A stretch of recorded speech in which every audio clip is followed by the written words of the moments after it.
Hello. Magandang gabi sa lahat. Good evening to everyone. Good evening doon sa mga viewers natin from abroad. Uh, Whatever time zone kayo, good evening, good day sa inyo, good afternoon. Salamat sa pagdalo ninyo dito sa Justin Talk News PH. But bago ang lahat, before anything else, I would like you to request na paki-like naman, pakipindot naman yung like. Then, try to share this video to your friends. If you like the video, paki-share na lang sa mga kaibigan nyo. And also, most important of all is to subscribe. Paki-subscribe naman dito sa Justin Talk News PS. And tonight, we will be talking about a certain topic. This is with regards to Senator Amy Marcos. Pag-usapan natin yung regarding kay Senator Amy Marcos kasi there is an ongoing actually it's not an argument. There are some DDS bloggers who are discussing about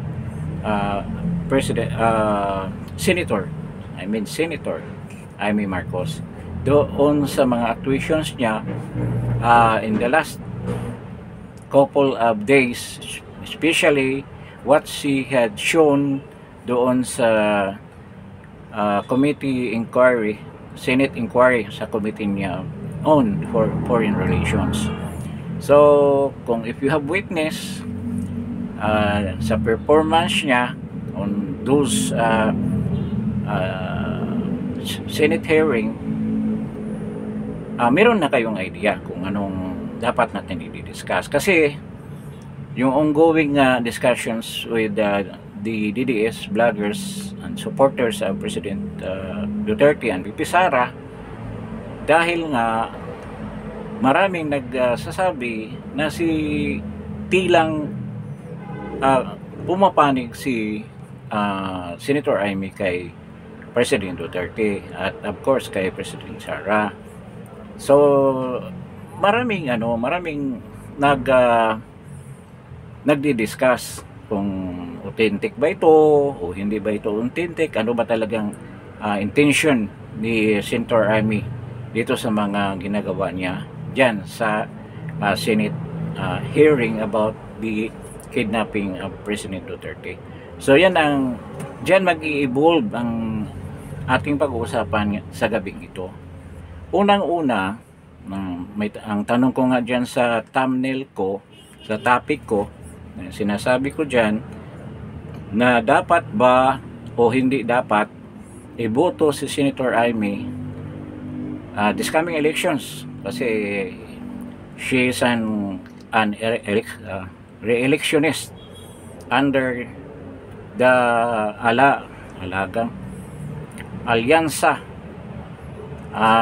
ng mga mamamayan ba yun? Alyansa ng mga bangag under the banner of PBBM, under the banner of the administration.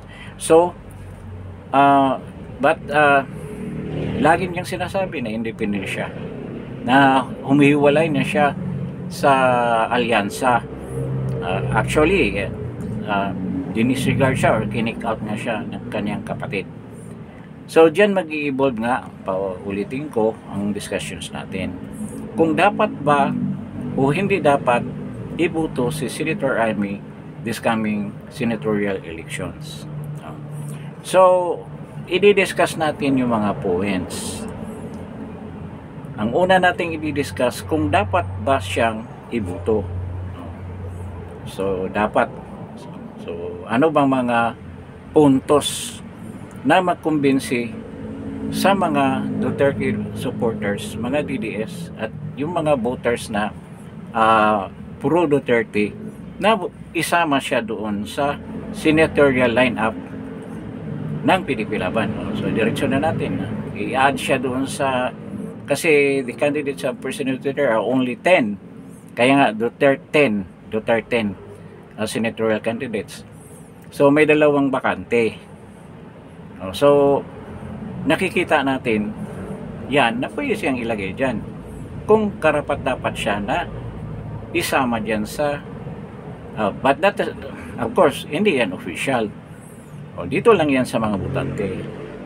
So dyan nga nagsimula ang discussions ng mga pro Duterte supporters. So ano ba yung mga puntos na dapat natin i-recall kung ano bang ginawa ni Senator Amy na karapat-dapat siyang ibuto ng mga supporters ni President Duterte. Unang-una, dito nga sa Senate hearing na to, unang-una yung pinaka una niyang ginawa.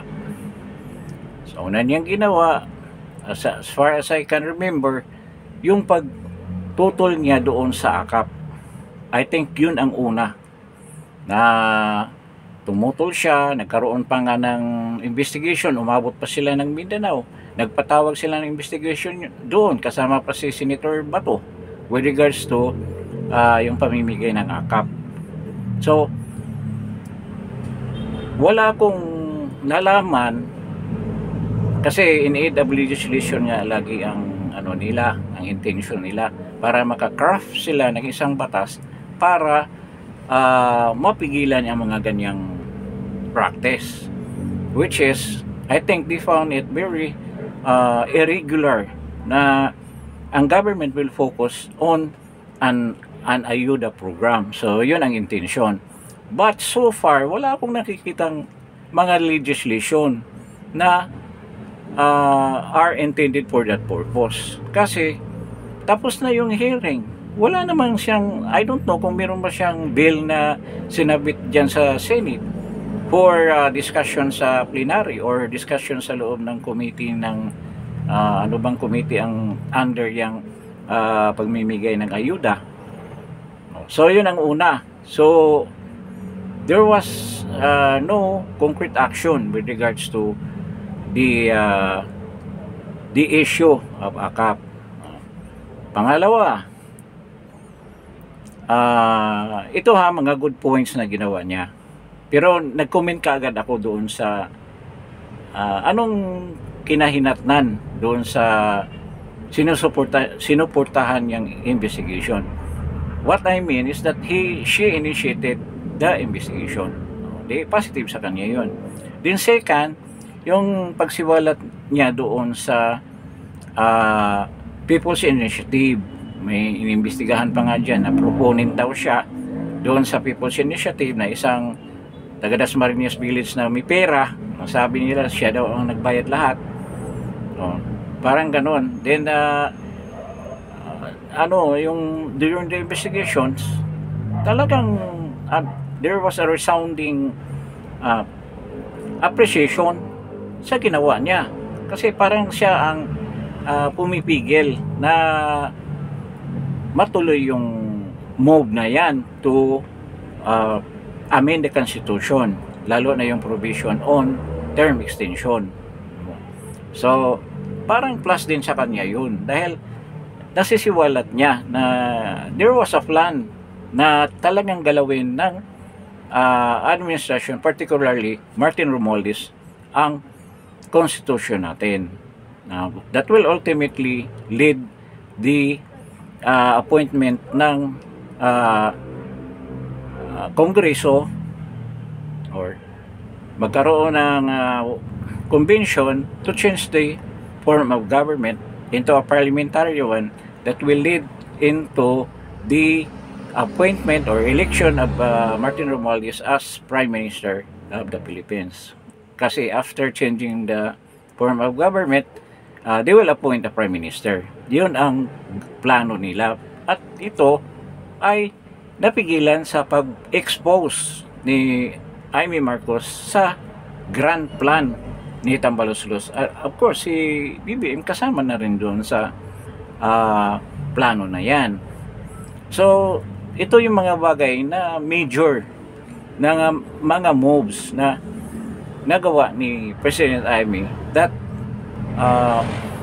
nagkaroon ng impact dyan sa Senado. Then, ito na nga yung kasunod. Itong pag-imbestiga niya with regards to the illegal or the abduction or arbitrary detention or sa plain and common man's terminology as kidnapping of President Rodrigo Roa Duterte. So binutingting niya yan, inalam kung ano ba ang nangyari, ano ba yung napaloob na mga order galing sa taas, kung sino ang nag-order, kung sino, bakit sinunod yung order na pag-aresto kay President Duterte, at lahat na aspito doon sa pag-issue ng warrant, ang pag-surrender, lahat siniwalat yan sa hearing na yan. Kaya maraming, shall we say, bumilib sa kanya dahil sa pagsiwalat niya. Maraming humanga sa kanya na it seems she's favoring Duterte, particularly President Rodrigo Duterte. Of course, during that hearing, unang hearing, nag-appear si Vice President Sara. So maraming nagkaroon ng impression na mabuti na yung relation nila. So walang hidwaan kahit na yung kapatid niya ay mortal na kalaban na siya ang nagpa-surrender kay President Duterte doon sa ICC. So yan ang backgrounder. In a short explanation, bakit yung iba nagkaroon ng appreciation, then will this appreciation ang pagbilib sa ginawa ni Amy Marcos with regards to the investigation, ang performance niya dyan, ang anong mga revelations na lumabas dyan sa investigation na yan, that convince some people na okay yung ginawa ni Amy. Ang question, will this lead into solid votes? Magiging boto kaya yun, yung mga ginawa niya? Will that ultimately convince yung mga taong previously hindi talaga siya iboboto? Ngayon, na-convert ba itong mga paniwala na to, mga revelations na ginawa niya dyan sa hearing, into actual votes? So yun ang dapat natin itanong din. But kung dapat bang iboto, so yan ang basis. The ultimate basis talaga yung ginawa niyang hearing sa Senado na sa totoo din naman it favors Duterte's kasi it painted a negative light on the cabinet secretaries of PBBM, and of course it reflects the image of PBBM also, pati si Martin Romualdez and of course the First Lady. So ganyan ang sitwasyon kung bakit dapat siya iboto. Dapat siyang iboto dahil it seems na siya ay kumakampi kay President Duterte dito sa sitwasyon na to. Then it was even augment yung paniniwala na yan dahil nga tinaas ang kamay niya ni Robin Padilla. I don't know kung anong intention ni Robin Padilla na tinaas niya ang kamay ni Senator Amy. Ano ba lang yun? Nagkatuwaan lang ba sila? Or nothing, no meaning at all? Wala namang ibig sabihin. O natutuwa lang si Senator Robin Padilla, kaya gusto rin niyang i-recommenda na isama sa pagboto ng mga supporters ni President Duterte si Senator Amy. So yun ang nagkumbinsi. Actually naman, during the interview sa VP Sara when she was still in The Hague, sinabi rin naman niya na okay naman ang personal relation nila with Senator Amy. But with regards to the political, yung relations ni Senator Amy with the family, hindi na niya masasagot yan kung nasa in good terms pa ba sila. But as friends, nagpapansinan din naman sila. Kasi sa mga ganyang politiko, hindi gaanong personal ang treatment nila doon sa mga political na mga matters na nangyayari.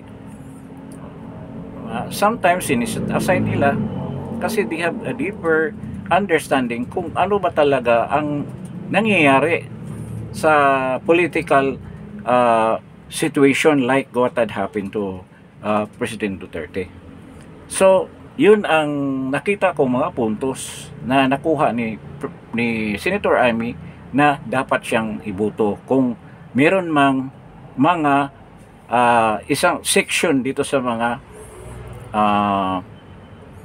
supporters sa President Duterte na bubuto sa kanya, na isasama siya sa senatorial lineup na actually it's not PDP Laban but the Dutertes, the senatorial candidates of Duterte, isasama siya dyan. Yung iba gusto, so yun ang reason bakit dapat iboto. Ngayon we have to discuss also bakit hindi dapat the other side, that was the positive side of Senator Amy sa mga ginawa niya. Ngayon naman dito sa kabilang side, bakit hindi dapat? Medyo maraming puntos ang hindi dapat sa totoo lang, that because may bias ako. Pero anyway, lahat naman tayo talaga may bias kasi we have the faculty to decide kung anong sa tingin natin tama, di ba?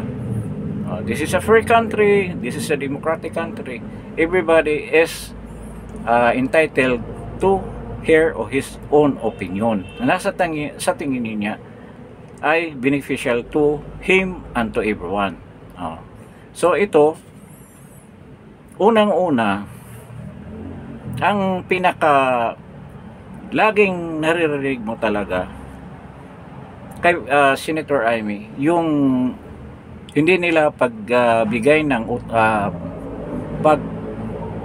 to ng utang na loob sa ginawa ng mga Duterte sa kanilang father. Yan ang isa sa mga napakabigat na reason kung bakit ayaw talaga ng mga DDS na iboto sila.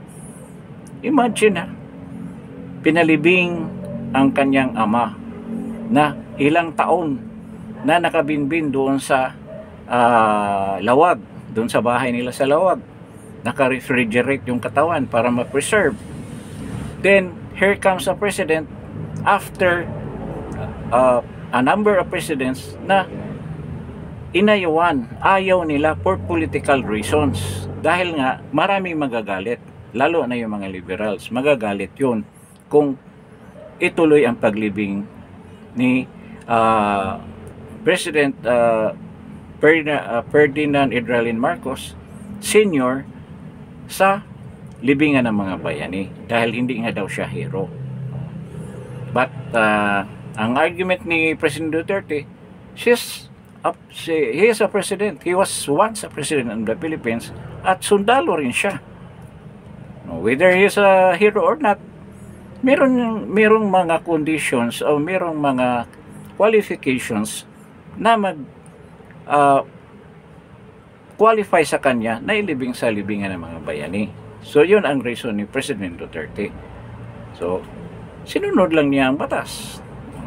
No, ganun ang ginawa ni President Duterte that was never done by the past presidents. Talagang may political will si President Duterte. Alam niya na pero I don't think yung ginawa niya, shall we say, na yun ay intended to appease everybody. Hindi kasi sigurado magrereklamo yung mga nadihado doon sa desisyon na yun. Pero despite all of the misgivings of the opposition during that time, the liberal parties and mga komunista, talagang tinuloy niya yung paglibing. So ano nangyari? Hindi yan tinanaw na utang na loob ng mga Marcoses. Of course, Amy Marcos is a Marcos. So kasama siya doon sa hindi tumingin ng utang na loob na yan. Ngayon, following that, ito nga nangyari kay Inday Sara. Nung pinailan siya ng impeachment, no? Pinailan siya ng reklamo, then it leads to the impeachment of VP Sara in Congress. And right now, nakabinbin pa yan. By June, the trial, the hearing, the summons will be issued on June 2. So, tuloy yung hearing na yan sa Senado. At alam naman natin na itong pangyayari na to ay alam din ni Senator Raimi. Pero narinig ba ninyo na meron siyang comment with regards to the impeachment? Wala siyang strong what we call it, strong pronouncement with regards to the impeachment case ni VP Sara. Siguro dahil hindi pa nakarating sa Senado at yun nga ang sinasabi, judges sila. Kasi sila nga ang magiging uupo ni judge na kung nandyan na yung impeachment case sa Senado. So, kaya hindi sila pwede magsalita in favor or against the one that is impeached. Pwede natin tanggapin yan. Pero yung kapatid niya ginawa yan. Yung kamag-anak niya, si Martin Ramos, ginawa yan. Diba? Wala ba siyang talagang power to make a recommendation, to make a comment na or to talk with PBBM na huwag naman yung gawin yan dahil may utang na loob tayo dyan sa mga Duterte na yan. Diba? So, isa yan sa mga points na ayaw talaga ng mga Duterte supporters na ibubuto si Senator Amy. Ngayon, following that, ito na nga ang pag-abduct, pag-kidnap nila kay President Duterte. Anong ginawa ni Senator? I don't know kung nasaan siya. Kung talagang ang intention niya na makatulong talaga sa mga Duterte. During that time, 16 hours sila nasa Villamor. Kung tumakbo siya doon as senator, as sister ng presidente, pwede niyang tawagan si PBBM, kausapin na what have you done? Ganon. Itigil ninyo yan. It will destabilize the country, which became true dahil unti-unti na tayong na-destabilize. And it polarized a lot of people. Dati, yung mga tao na hindi gaanong concern about the political situation in this country, ngayon become really involved in this struggle para mapauwi si President Duterte. Kasi concerned sila sa bansa natin. Not only that our former president was kidnapped, paano yan kung mangyari sa kanila? Kaya yun ang concern nila. Ang sovereign niya natin, nihurakan ni PBBM. Sino ba si PBBM? Kapatid. Wala ba talaga siyang power to suggest or to make a demand na huwag niyong gagawin yan? Wala siyang ginawa. Kung nagpakita pa siguro siya doon sa Villamor during that abduction that took around 16 hours, I don't know kung hindi niya nakita yun. Tumakbo na siya doon, kinausap o kapatid niya, pwede niyang kausapin na itigil na ito. Ngayon na lang siya nagreklamo na nandoon na si President Duterte sa The Hague. At anong sabi ng iba? Ito, si Bungo, si Senator Bungo, lagi kong naririnig sa kanya. At tama naman si Senator Bungo. Anong sabi niya? Wala rin yung hearing na yan, yung Senate inquiry na yan with regards to the kidnapping. Dahil si President Duterte nasa Hague na, nakakulong na sa ICC. So wala. Pero marami rin namang interpretation that this hearing makatulong doon sa kaso sa ICC. Pwedeng isama yan doon o hindi ko alam kung paano gagawin. So it will be presented sa korte ng ICC na ito ang findings namin sa Senate hearing namin. Ito yung mga discrepancy dyan at paglabag sa due process, etc. etc. Pwedeng i-present doon. So meron pa ring positive na use yang ano na yan, hearing na yan. But ang impression ng iba, parang linilinis lang ni Senator Amy ang sitwasyon para to favor his her brother, para protektahan ang kanyang kapatid. Kasi hindi ko talaga napanood ko yung hearing, but he never directly mentioned the president as one of those who planned. Sinasabi lang niya ay 4 kayo na nandoon na paplano. Ang direction talaga doon sa mga comments niya, sa mga inquiry niya ay kay Junvic Remulla, kay Senator, kay Nicolas Torre, kay Marbil, kay Alcantara. Doon talaga nakafocus. Pero they never mention na si PBBM ang may involvement dyan sa pag-abduct na yan. She never mentioned that. Diyan lang yung sinabi ni Junvic na 4 sila nagplano. Todo deny naman ni Junvic. May interview na sa TV. Paano ma-deny yan? Tama naman doon si Senator Amy na you are invoking executive privilege. Na-broadcast na na-broadcast na sa public. Paano maging executive privilege? Everybody knows about that already. At saka ang suspect si President Duterte ay nasa ICC, sinurinder ninyo na talagang labag sa konstitusyon at labag sa Rome Statute itself. Tapos yun nga, walang pronouncement na ganyan. I don't know what will happen dyan sa report ni Senator Amy, kung lalabas ba yung mga ganyan directly involving his brother as one of the planners of that abduction. Kung talagang i-mention niya yan directly. So yun na, talagang hindi talaga buto yung mga DDS at saka yung mga pro Duterte supporters. By that reason alone sa ginagawa nila. Kahit nasabihin na hindi naman siya hindi siya ni Bongbong. Bakit ngayon nga lang niya ginawa? At bakit niya ginawa rin yan? Parang tulit the hero ang nangyari. Ngayon, doon nga sa hearing, wala naman siyang ini-invoke na ito pwede niyang sabihin ano bang sinabi ni President Marcos with regards to this plan, itong plano na to, nung nag-usap kayo. Na hinahantay ko yung itanong niya kay Remulla, kay Junvic Remulla, kasi si Junvic ang nakausap at si Gibo Chidoro. Wala. Siyempre si Anyo kasama doon. Wala siyang tanong na ganyan eh. At nobody asked that. Anong sabi ng presidente dito? Okay ba to? O ano bang decision niya na verbally sinabi sa inyo? O, di ba?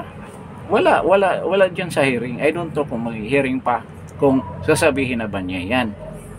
O, yun, marami rin nagsasabi na mga DDS support, mga DDS at Duterte supporters na kung hindi pa, wala pang nagreklamo, meaning walang nag-rally dun sa harap ng detention cell sa Rotterdam at dito hindi lumabas ang mga tao, magkaroon kaya ng inquiry si Senator Amy dyan sa Senado? O, yun ang sabi ng iba. Malamang hindi siya magpahiring. Ngayon daw, nagalit yung mga tao, kaya napilit siyang lumabas. At ito sabi ng iba, hindi ako nagsasabi nito, mga allegedly na napilitan siya na magkaroon ng hearing dahil naipit na sila. At if ganyan ang ginawa niya, the sole purpose for that, para linisan ang pangalan ng Marcos at ilayo sa center of gravity, center ng galit ng mga tao, si PBBM. Kaya pilit niyang i-move away the anger of the people to the cabinet secretary. Hindi ngayon buo na lahat, ang mga tao wala nang ibig sabihin lahat na sila involved, lahat na sila, galit ang mga tao. Hindi na nalilinis ang pangalan ni PBBM. Kasi gusto ang narinig mo yung sinasabi na bakit nang iba ang isip ni PBBM. Paulit-ulit ang sagot ni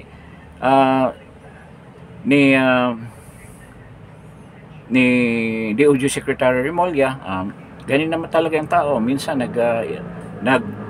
nag-iiba yung pag-iisip. Ang desisyon niya nag-iiba. Siguro mayroon naka-influensya kaya nag-iiba daw ang desisyon. Pero hindi naman niya sinabi na siya nag-influence. Sinasabi ni Senator Amy, ano kaya ang nagtulak sa kanya na magpalit ng kanyang desisyon? Pero yan, puro kasinungalingan lahat yan. Because they are planning to 1 year ago pa nito. Paano nagpalit ng desisyon? Nag-iba ng desisyon. Hindi pala yung totoo dahil 1 year ago pa nila plinano yan. Di ba? Yung nakita mo yung pagdating ng ICC dito, kailan pa yun? May pa. Matagal na nila plinano. Eventually, nahuli siya sa sinabi niya. Kasi November pa. Yung Oplan Tugis, January pa, ginagawa na nila yan. Kaya hindi talaga natin masasabi na involved si President BBM diyan. Talagang yung ginagawa niya Amy, parang gusto niyang isway ang galit ng mga tao doon sa mga cabinet. Hindi mangyari yan. Galit ang mga tao sa buong administrasyon, sa totoo lang. Sa kapulisan natin, galit ang mga tao. Even the AFP, ang daming galit dyan. Lahat ng administrasyon mo ni PBBM, sunog na talaga sa mga tao. Yun ang dahilan na dapat hindi siya ibuto. Ito yung sentiment ng mga DDS at sumang-ayon ako dyan na dapat talaga hindi siya ibuto. Meron pang yung mga medyo may edad na rin na in the first place dapat talaga hindi na nakabalik yung mga Marcoses sa ginawa nila doon sa martial law. Kung hindi pa nag-people power, tuloy-tuloy yung mga yan. Na-experience ko na rin yan. At isa rin yan sa mga reason na ayaw ko talaga ng mga Marcos. Dahil na alam ko kasi nabubuhay na ako ng mga panahon na yun. Pagdating nila dito, ano nangyari? Walang nakulong sa kanila kahit isa. Tumakbo, nananalo pang senador. Anong klaseng yan? Sabi nga ng iba, yung mga, lalo na yung mga Middle Eastern, taga Middle East, mga kaibigan ko, nasa-shock daw sila sa Pilipinas. Because if it happened here in my country, death by hanging sila look what happened to Saddam Hussein. Talagang death by hanging yan. Lahat na yan, walang excuse. Dapat mag-migrate sila, mag-asylum sila kung saan-saan. Pero hindi yan nangyari. They are bold enough to return and win an election as senators. At ngayon, bumalik pa ulit. Kaya nga, minsan, yung mga iba, ganyan ka. Ako naman, hindi naman ganyan ang... Pwede tayo mag-criticize sa sarili ating lahi kasi nangyari Pero ayaw ko sabihin na tanga ang mga Pilipino. Malimutin lang. Nakakalimot sila.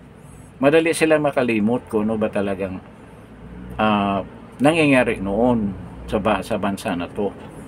At yung laging expression na history repeats itself, talagang nangyayari. Ito rin. I don't know kung ganyan din ang magiging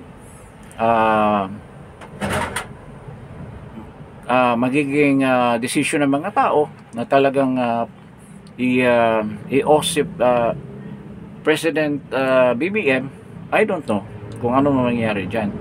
But the way things are going, talaga sobrang na ang galit ng mga tao. And I hope na ito mag-manifest in this coming election. Kaya doon sa tanong, dapat ba o hindi dapat? And I'm talking about doon sa mga DDS. I think majority ang magsasalita na hindi dapat. Hindi talaga dapat. hindi dapat iboto si Senator Amy. Kung ibuboto pa daw ninyo yan, nagpabudol na naman kayo. Ang expression nila, actually galing din naman kay Vice President Sara, yung word na mangga. Mangga gamit ng ibig sabihin, kung magpaloko pa daw kayo, sabihin ko na, kung magpabudol pa kayo, kasi hindi ako nabudol, hindi talaga ako bumoto ko kay Inday Sara, of course. Sinusuportahan ko talaga, but si PBBM hindi, iba ang inilik ko na presidente during the 2022 elections, kasi alam ko na meron din namang ibang vloggers na sinusunod talaga nila si President Duterte. Sinusunod ko talaga si President Duterte. Kasi naniniwala ako, tama yung sinabi niya. Until now, tama. Yung mga move ni President Duterte. Kahit na siya, sabihin niyo, nakakulong na yan Tingnan natin, later on kung ano mangyari. Sa galing ni President Duterte, hindi ako naniniwala na pumasok siya sa ganyang sitwasyon na hindi siya makakawala dyan sa sitwasyon na yan o makakalusot. Merong lusot yan. At tandaan ninyo ito nangyari, nagiging doon sa birthday niya, worldwide phenomenon. Whole world, president na nakakulong, sineselebrate ng millions na tao worldwide. Phenomenon yan. Ngayon, alam mo ba yung pagkakulong ni President Duterte nagiging issue na, hindi lang sa Pilipinas, kung hindi worldwide na rin, doon sa mga leaders ng different countries, including yung powerful countries like the US, China, and Russia, even Iran is talking about the incarceration of President Duterte in The Hague. Maraming ina-analysis, basahin mo yung mga UK journals, yung mga newspaper, mga post ng mga UK news outfits sa UK na talagang sila dyan sa pinuprotektahan nila yung ICC. Yung mga comments dyan, talagang they are worried sila dyan sa situation ngayon na nangyari, kung makapagbigay ba ng tamang decision ang ICC. Kasi detrimental yan sa organization yan if they made a very unfair decision na is quite unpopular. Siguradong tamaan sila dyan. Hindi lang kritisismo, there will be legal action that will be done, kasi meron namang European Court of Human Rights. At pwede magkaroon ng demandahan dyan. At it will affect the present position of the ICC. So yun ang talaga, maingat sila dyan. Maingat sila dyan sa pag-handle dyan sa case ni President Duterte. Whether i-convict nila or i-absuelto nila, they are in a very tight situation. But para naman hindi sila magkaroon ng worldwide maapektuhan sila ng worldwide clamor para i-release si President Duterte, mabuti pa hindi na nila ipatuloy yung kaso na yan para matapos na yan. Pero hindi yan ang pinag-usapan natin iba ang pinag-usapan natin. This is with regards to the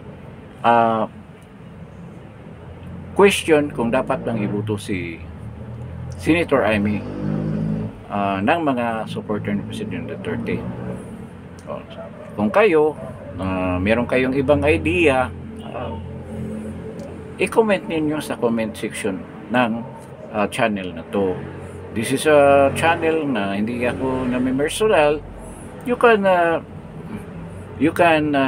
ibig sabihin mo yung gusto mong sabihin, yung nasa damdamin, whether you're pro BBM, we are pro Duterte, or independent thinker kayo, sabihin nyo dyan. Walang makialam sa inyo, walang makialam, walang mag-criticize.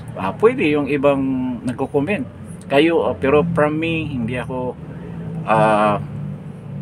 hindi ko kayo, ibig sabihin, I will not give time to make a comment with your comments. So hindi ako magko-comment dyan. It's your idea. But if you will ask my comment politely, sasagutin ko yan. Pero ano kasi, may bias din ako eh. So maganda yung kayo na kung meron kayong sasabihin dyan sa comment section, kung gusto niyo, kung yung iba namang mga nagko-comment, gusto niyo i-comment yan, meron din kayong reaction dyan sa mga comments, ibigay ninyo. Bahala na kayo dyan magsagutan. Basta ang belief ko, Philippines should be a free country. Ang speech natin, yung right natin to speak what we want to say freely, na walang maghihinder, hindi katulad sa situation natin right now. Sabihin ninyo, walang magpipigil sa iyo dyan. Ngayon, dito nga sa question na whether dapat o hindi dapat, so i-focus ninyo yung mga comments ninyo dyan sa question na yan. So dito, yun nga, sinabi ko, may bias ako, yun ang idea, yun ang naisip ko, yun ang opinion ko. So, kung kayo may other opinion, yun nga, sabihin nyo dyan sa comment na yan. So, siguro hanggang dito na lang tayo sa vlog na to. Sa susunod na vlog natin, we will be discussing related topics na pwede nating pag-usapan din. And then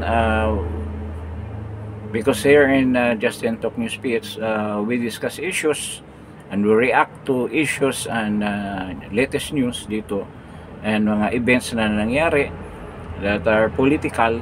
We make our comments here and opinions with regards to the happenings in a daily basis dito sa political scenario ng ating bansa. So with this, maraming salamat sa pagdalo ninyo. But before anything else, bago tayo magpaalam, gusto ko lang request sa inyo na paki-like naman. And then if you like this video, try to share this video to other viewers na sa tingin niyo interested about the topic. And strike that subscribe button before you leave para naman medyo gaganda ng konti itong maliit nating channel. So this is Justin Talk News Speech. Thank you for coming over to this channel at see you in my next podcast. Salamat po.